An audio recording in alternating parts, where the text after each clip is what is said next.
Jumpa lagi dengan saya Argo untuk kesempatan kali ini dalam program khusus kemerdekaan Indonesia 79 tahun dan 10 tahun pemerintahan Presiden Jokowi yang sudah membawa perubahan signifikan bagi kehidupan masyarakat Indonesia akan diakhiri saat Indonesia berusia 79 tahun. Namun nggak usah takut karena keberhasilan pencapaian itu nggak akan berhenti di situ aja. Di usia 80 tahun Indonesia nanti, Presiden Prabowo Subianto akan membawa pemerintahan yang membawa estafet berkelanjutan menuju Indonesia emas. Dan perjalanan itu tentunya tidak akan mudah, karena akan banyak godaan dan juga rintangan, bahkan gangguan yang dapat membuat semangat Indonesia emas menjadi Indonesia lemas. Ya, tapi memang begitulah kehidupan berbangsa kita. Demokrasi tetap terus berjalan, kebersamaan terus ada, dan pilihan kita tetap ada pada kita. Namun sebelum memilih untuk Indonesia yang mau Indonesia emas atau Indonesia lemas, kita dengarkan dulu penjelasan dari Dr. John Palinggi, pengamat politik dan pertahanan nasional Indonesia. Selamat jumpa lagi, Pak John. Ya, salam jumpa. Terima kasih untuk kesediaan Pak John menerima kami. Dan sama-sama. Pak John, kita ngomongin Indonesia emas di 79 tahun. Sebenarnya Indonesia emas itu apa, Pak John? Ya, kalau kita bicara Indonesia emas itulah angan-angan berpikir ke depan, jauh ke depan. Okay. Dalam pondasi pemikiran bahwa kita harus maju. Dan bagaimana untuk maju? Pikiran kita itu harus positif. Jangan sampai kita berangan-angan Indonesia emas, kemudian perilaku cacat etika itu kita miliki, kita warisi. Perilaku cacat etika itu adalah berbagai macam karakter yang merusak bangsa. Jadi Indonesia emas baru bisa terwujud apabila pembenahan perilaku kita untuk berubah ke arah yang lebih baik dan mengawal harapan-harapan untuk menjadi Indonesia emas di kemudian hari. Kalau tidak salah tahun 45 ya. Tahun 45. Ya, jadi ke depan itu adalah jadi redaksi Indonesia emas itu adalah angan-angan yang dibarengi dengan pikiran positif bahwa kita pasti bisa mewujudkan itu. Jadi anak bangsa sering gagal dalam hidupnya karena pikirannya kecil. Pikirannya negatif. Suka hina-hina, suka buruk-burukkan orang, suka merendahkan. Itu bukan pemikiran untuk bermodalkan untuk mencapai Indonesia emas. Pemikiran yang positif, kemudian pengharapan yang besar, dan juga persaudaraan yang tinggi, persatuan Indonesia, seraya mengandalkan semua yang kita angankan kepada Tuhan Yang Maha Esa, Allah Subhanahu wa Ta'ala, Sang Hyang Widi Wase, itu baru bisa kita capai nanti. Bahwa pencapaian itu tidak gampang. Banyak tantangannya, tetapi harus teguh dalam merencanakan, dalam melaksanakan, dan juga paling pokok, belajarlah untuk saling menghormati dan rukun serta penuh persaudaraan. Bukan main. Kita flashback ke belakang sebelum sampai ke arah proses tujuan Indonesia emas. Pak John, dari catatan Pak John sendiri, apa yang sudah Presiden Jokowi lakukan dalam memberi landasan menuju Indonesia emas? Ya, sejak Pak Jokowi kampanye itu saya ikut. Pertama, sebab saya ini adalah selalu menghargai siapa yang mau jadi presiden. Setelah menjadi presiden, saya harus memiliki pikiran yang konkret bahwa saya harus setia dan menghormati presiden itu. Nah, di dalam perjalanan Pak Jokowi selama 10 tahun, kita bisa lihat mulanya itu sebetulnya agak tersendat. Ya. Karena semua pihak yang terlibat di dalam pemerintahan membutuhkan penyesuaian diri namanya, adaptasi. Ya, satu dengan yang lain karakter, termasuk penyesuaian diri. Ada orang yang tidak pernah mengerti sistem pemerintahan, ada orang yang mendadak ditugasin apa. Tapi pada akhirnya 6 bulan sesudah itu mulai stabil. Jadi pemerintahan di bawah Bapak Jokowi sesudah 6 bulan itu berjalan dengan baik. Dan apa yang menonjol selama Pak Jokowi, yaitu keputusan untuk menetapkan proyek infrastruktur nasional.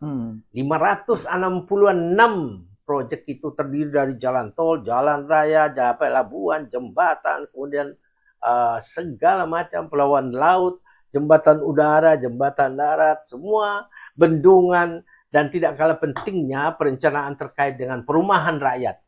Ya, 3 juta lebih itu di. Dan itu sampai akhir ini, kalau amatan saya, apa yang diputuskan dulu 266 proyek itu sudah tercapai ya hampir 100%, 90% itu. Nah, sekarang proyek infrastruktur baru masuk terkait dengan yang tidak masuk dulu, misalnya kereta api cepat. Ya, kemudian itu juga terselenggara.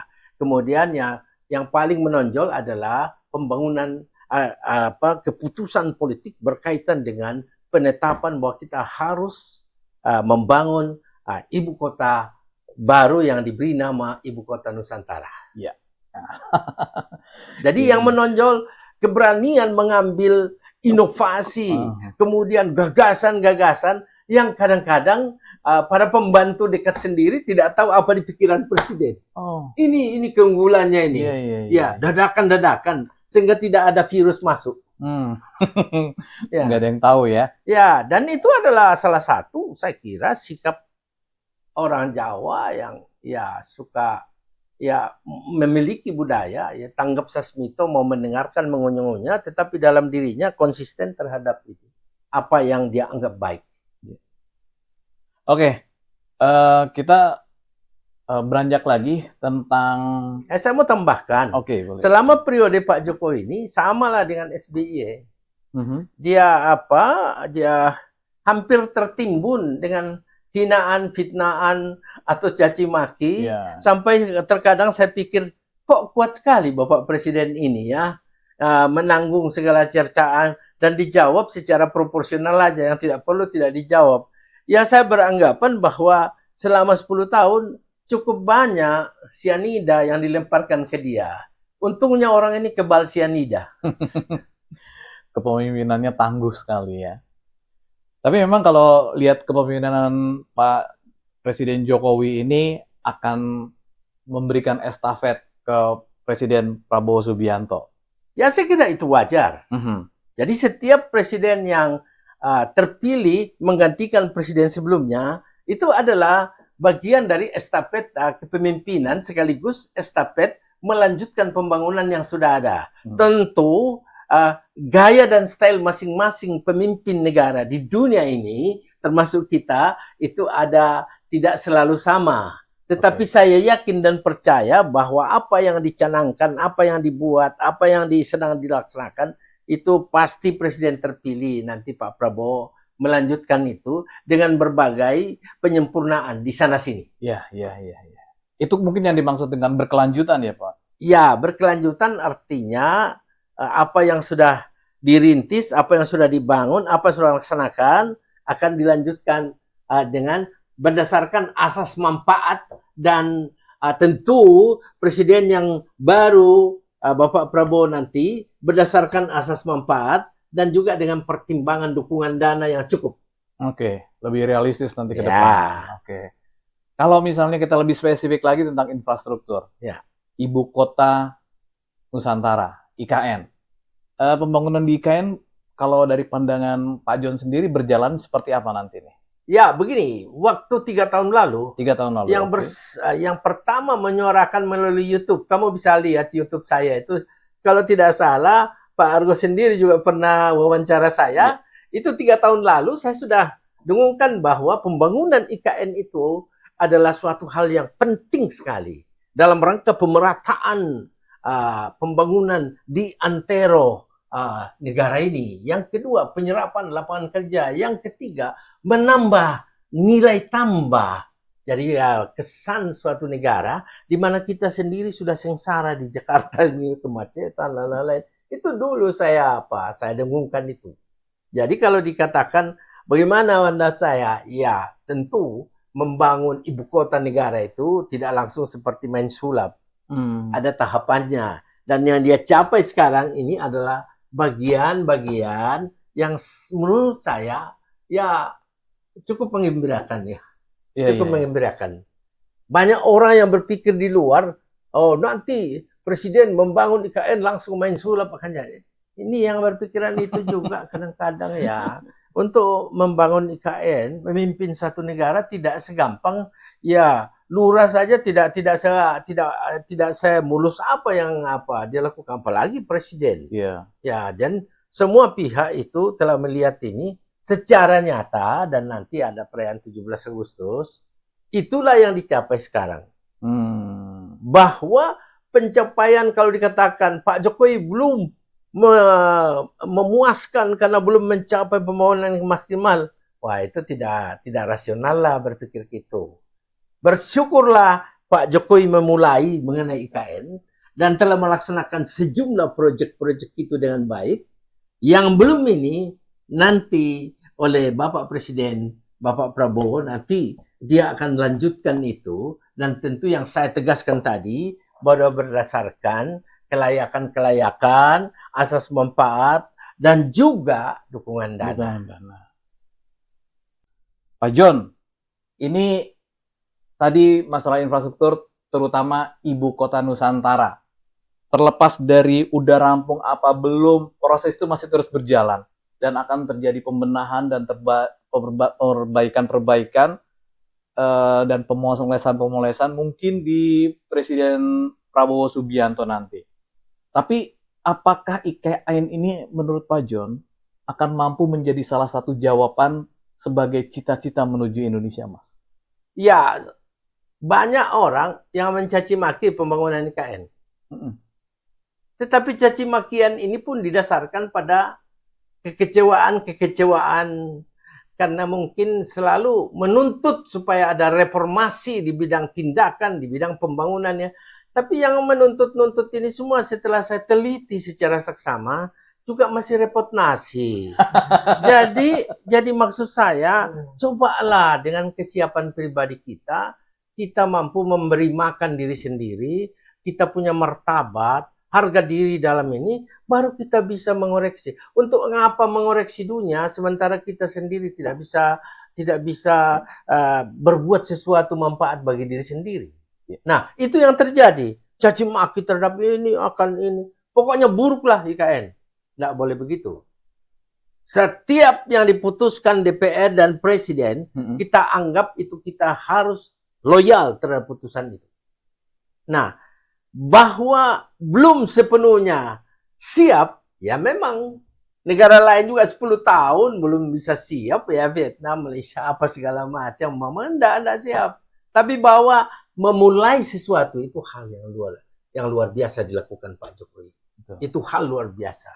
Ya, kemampuan inovasinya itu luar biasa. Bahwa nanti bagaimana percayakan pada Presiden terpilih Bapak Prabowo. Percayakan saja. Ya, dia tahu apa yang terbaik yang dia lakukan terkait dengan keberlanjutan pembangunan. Dia tahu apa yang akan dia lakukan dan saya kira kemampuannya itu tidak usah diragukan lah Pak Prabowo. Jangan dibentur-benturkan antara Pak Prabowo dan Pak Jokowi. Tidak bisa dipisahkan itu. Percaya saya. Itu adalah dua sisi mata uang. Ya. Sisi lain Pak Jokowi, sisi lain Pak Prabowo. Jangan diadu domba lah. Ini orang-orang pikiran kotor sering muncul yang sampai-sampai rakyat pun hampir kecewa-kecewa. Semua maki-maki. IKN, tak mungkin lah ini membangun hutan. Apa yang tidak bisa dilakukan? Selama kita masih memiliki sebiji sesawi iman, kecil aja bisa memindahkan gunung itu. Ya, satu contoh. Pak Jokowi datang ke Toraja, dia bilang ini kenapa ini? Sudah 8 tahun ini. Terus ada yang lapor, oh enggak bisa Pak. Kalau ini lapangan yang ada sekarang itu tidak bisa dibangun karena di tengahnya itu ada saluran air. Pindahkan. Tapi kalau pindah Pak, ini 3 gunung harus dipotong. Kemudian ada pinus, inhutani. Potong itu. Coba, berapa ribu ton, berapa 6 juta ton tanah dipotong, jadi dalam tempo 9 bulan airport. Nah, jadi di luar pikiran normal itu, kalau orang memiliki keyakinan iman, percaya Tuhan, ada pertolongan yang tidak terlihat gitu loh. Iya. Ada tangan yang nggak Jadi saya mau katakan, nggak usahlah terlalu khawatir terhadap IKN. Ya, biarkanlah itu, karena itu sudah diputuskan oleh DPR dan Presiden. Biarkan bergulir. Nanti Presiden yang ada mempertimbangkan cara bagaimana untuk mewujudkannya. Pasti bisa, pasti. Saya ulangi, pasti bisa. Bukan main sulap ya. Orang kan di luar bisa ngomong, itu harus begini. Ya, yang bisa ngomong harus juga. Beras di rumahnya enggak cukup. Ya, oke. Perutnya masih kelaparan. Pak John, agak pribadi. Ya. Ini diakui atau tidak nih? Silakan. Suka atau tidak suka nih Pak John? Pak John ini orang yang sosok yang mampu menjawab menjawab persoalan pada setiap lini permasalahan di Indonesia nih Pak John. Bila negara memanggil Pak John dan membutuhkan tenaga dan pikiran Pak John, bahkan bila Presiden Prabowo meminta kesediaan Pak John ada dalam kabinet, apa yang ingin Pak John benahi sebagai prioritasnya? Ya, saya tegaskan dulu bahwa ya mungkin saja Pak Prabowo, karena saya kenal baik dengan Pak Hasim juga, mungkin saja meminta, ya artinya saya ikut kata ibaratnya memikul air atau apa gitu. Bisa saja, tapi kalau secara formal saya tidak akan lagi untuk masuk di dalam berbagai jaringan pemerintahan maupun politik. Jadi, saya akan memberikan kontribusi maksimal berdasarkan pengalaman saya selama saya berada bersama 8 presiden. Presiden. Dan itu TNI, Polri, saya akan berikan kontribusi sebab saya tidak berangkat dari kekecewaan, saya tidak berangkat dari kekurangan, saya tidak berangkat dari sakit hati. Saya berangkat dari kesetiaan saya pada negara dan rasa hormat saya pada presiden. Jadi kalau saya diminta pemikiran, saya akan lakukan. Kira-kira prioritas apa yang akan diperbaiki nih Pak? Ya, sebetulnya presiden sangat tahu apa yang diperbaiki karena dia punya tim yang solid, saya kira. Menteri-menteri juga ini, cuma memang kendala utama pertama waktu Pak Jokowi itu penyesuaian diri para menteri ini dengan tugasnya. Dan itu tidak terlalu lama, 6 bulan. Nah, salah satu hal yang menonjol yang mesti memperoleh perhatian serius adalah bagaimana efektivitas penggunaan pinjaman luar negeri. Itu. Jadi jangan sampai pinjaman luar negeri digelontor saja kemana-mana. Kemudian ada anggaran APBN sudah ada, tetapi pinjaman itu lebih menggelembung di luar anggaran. Akibatnya efektivitasnya itu tidak jelas. Harus ada setiap pinjaman itu. Kalau dulu ini pinjaman luar negeri itu hanya diperkenankan pada instansi pemerintah, kementerian yang bisa menghasilkan duit. Misalnya Kementerian Perdagangan, pokoknya yang bisa menghasilkan duit sehingga dari hasil dia itu membayar. Kalau yang sekarang ini semua instansi walaupun tidak menghasilkan duit lebih gencar meminta pinjaman dari luar sehingga ini membahayakan negara. Nah, maka Kementerian Keuangan harus betul-betul meneliti ini. Jangan di luar sistem APBN. Ini buku rincian APBN. Di luar sistem APBN itu ternyata gencar sekali permintaan pinjaman luar negeri. Dan menonjol lagi sekarang itu ada pinjaman dalam negeri. Saya nggak tahu bank itu punya uang apa enggak sampai bisa menggelontorkan uang puluhan triliun itu. Saya sendiri bingung ya. Jadi pinjaman dalam negeri itu dapat mengakibatkan tidak terkontrolnya segala sesuatu dan bisa-bisa menjadi masalah baru. Jadi itu pinjaman. Pinjaman yang harus diperhatikan, ya. Efektivitas pinjaman berdasarkan manfaat yang bisa diterima atau dirasakan oleh masyarakat bangsa Indonesia. Ya, jadi pinjaman. Yang kedua, tentu seluruh instansi pemerintah itu harus dicek betul-betul. Instansi pemerintah. Ya, jadi apa Oke. kementerian, Mhm. bupati, wali kota, gubernur dicek. Selama periode dia kerja, dicek per 3 bulan apa sebetulnya yang telah dia lakukan buat bermanfaat bagi masyarakat di bawahnya dia. Contoh misalnya Undang-Undang 32 2004 mengenai pemerintahan di daerah. Bupati wali kota, pemerintah daerah itu tugas tanggung jawab wewenangnya melaksanakan Undang-Undang Dasar Pancasila, melaksanakan undang-undang secara murni dan konsekuen. Yang ketiga, meningkatkan taraf kesejahteraan rakyatnya. Yang keempat, menjaga ketertiban dan ketentraman masyarakatnya. Apakah itu dilaksanakan apa enggak? Masalahnya di bupati wali kota itu tidak digelontorkan uang untuk melakukan hal-hal itu. Menunggu kalau ada banjir, menunggu kesengsaraan, menunggu menteri datang disambut seperti itu. Ini salah. Itu yang harus perbaiki, Pak. Harus kasih ke sana, kemudian kontrol daripada pengawasan penggunaan itu diketatkan. Jangan menunggu kebaikan hati menteri sampai kadang-kadang datang seperti raja, orang sudah menderita baru datang. Iya. Ya, di dalam undang-undang itu kan dulu hanya 6 yang masih sisa di pusat. Sekarang nggak tahu kenapa berubah kan. Nah, itu jadi kesenjangan penggunaan dana yang berada di bupati wali kota itu harus diberikan sesuai dengan apa. Kemudian aspek yang paling juga penting memperoleh pertanian adalah swasembada pangan. Swasembada pangan.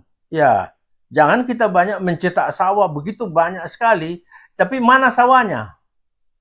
Ya, jangan bilang itu bibit banyak, mana bibitnya? Sebab output itu harus ada. Kita masih terjebak pada hal-hal, ya pokoknya di sana ya instansi sini menjelaskan kita sudah produksi beras segini, produksi padi.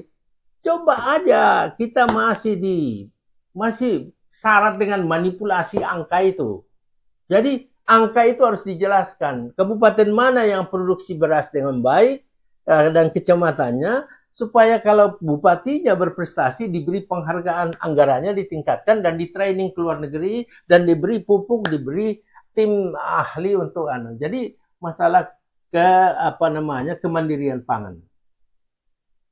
Bukan main. Satu lagi yang menonjol, misalnya lapangan kerja. Semua orang ngamuk-ngamuk di lapangan. Menuntut upah minimum, menuntut kerja. Ini supaya pemerintah tertibkan. Tanya itu pengurus dari serikat buruh itu apa? Oh, bukan buruh kok bisa ngurus serikat buruh. Itu adalah masalah serius. Karena serikat buruh itu adalah organisasi kemasyarakatan. Nah, tujuan serikat buruh itu ada di aktenya. Tapi yang ngurus bukan buruh. Inilah kesenjangan sehingga sering ribut di lapangan, dipolitisir. Nah, organisasi kemasyarakatan itu adalah dalam bahasa Inggrisnya interest group, kelompok kepentingan. Jadi dia bergerak untuk kepentingannya. Tapi sering kan ditunggangi partai politik. Ini salah besar. Tertibkan itu. Ya, berbeda dengan partai politik. Namanya pressure group. Pressure group itu adalah kelompok yang ingin mencapai kekuasaan supaya menciptakan suatu aturan, undang-undang apa. Kalau dilanggar, kena sanksi. Itu namanya pressure group. Di-pressure, diberi sanksi kalau melanggar. Jadi beda. Ini kelompok kepentingan. Ya, satu-satunya di Indonesia ormas yang mengurus ormasnya bukan buruh. Mestinya buruh yang ngurus sehingga dia ngerti kalau ada masalah tutup perusahaan karena ngamuk, kesengsaraan timbul. Kita lagi bicara tentang hal-hal yang pernah dilakukan dan sedang dilakukan dan akan berkelanjutan. Pak John, untuk hal yang berkelanjutan, di bawah pemerintahan Presiden Prabowo nanti selama 5 tahun ke depan, menurut Pak John, akankah ada perubahan signifikan yang bisa dirasakan oleh Indonesia? Ya, sebagai warga negara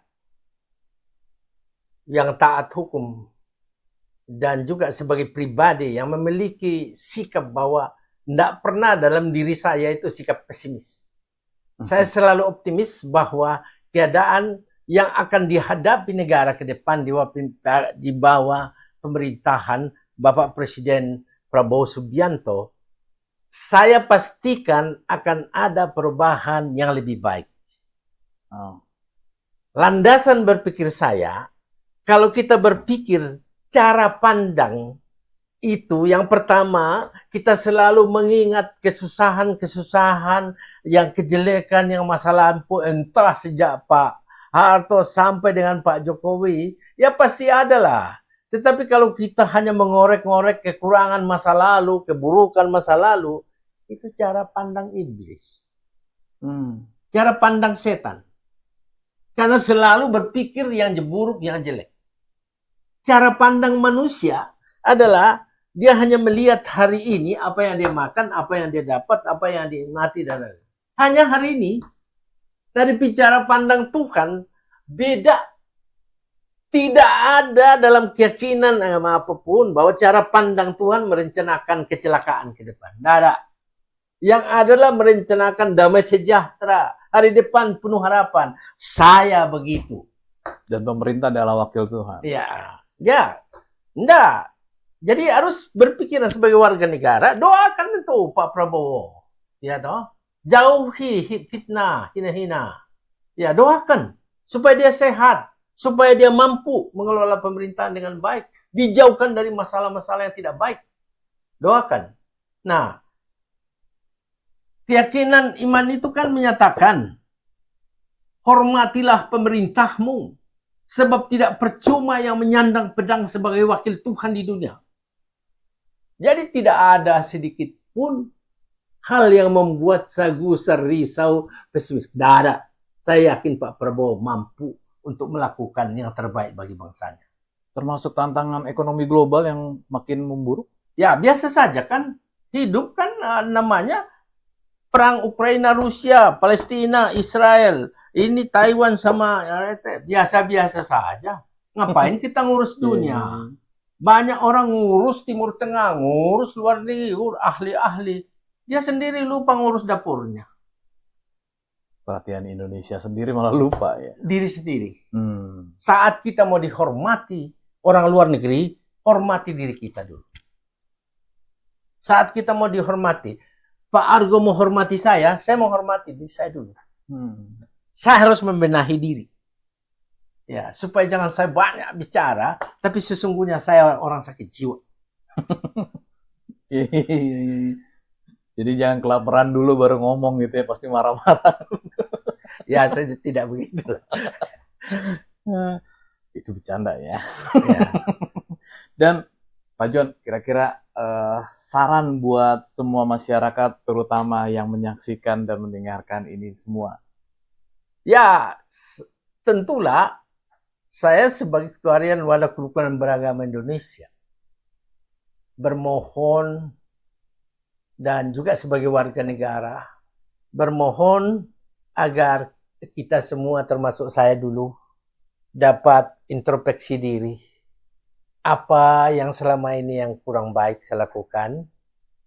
Kemudian saya sadari dan saya berjanji kepada Tuhan dan manusia untuk berubah lebih baik. Itu kan saya tidak mau mendikte orang, sebab saya bukan hebat, saya bukan guru besar. Biarkanlah dengan pembicaraan ini, kalau ada yang bermanfaat, mudah-mudahan bisa diikuti. Ada yang kurang bermanfaat, biar liwat begitu saja. Jadi yang tentu bermohon, satu hal, kita tidak bisa membangun negara kalau kita selalu berseteru. Konflik. Ya, sebab konflik di dalam suatu negara dimulai dari konflik rumah tangga. Kalau ketahanan rumah tangga itu kuat, dia akan memperkuat ketahanan lingkungannya. Kalau ketahanan lingkungan kuat, dia akan memperkuat ketahanan wilayah. Kalau ketahanan wilayah kuat, dia akan memperkuat ketahanan nasional. Untuk bisa tampil di fora internasional, ini Indonesia. Jadi introspeksi diri supaya menyiapkan diri. Jangan sampai kita sibuk untuk mencaci maki orang. Jangan sampai kita ini sementara kita sendiri nanti tercaci maki dengan omongan kita. Itu aja pengharapan. Saya tidak mau mendikte orang, saya tidak mau gurui, karena ya saya pun juga harus belajar untuk memperbaiki diri. Dan kita minta kalimat penutup untuk kebersamaan kita kali ini, tentunya mengenai 79 tahun Indonesia dan Indonesia yang ke depan. Ya, 79 tahun kita merdeka adalah perjalanan bangsa yang penuh suka dan duka, penuh onak dan duri, tapi banyak juga kebahagiaan, keberhasilan di mana-mana.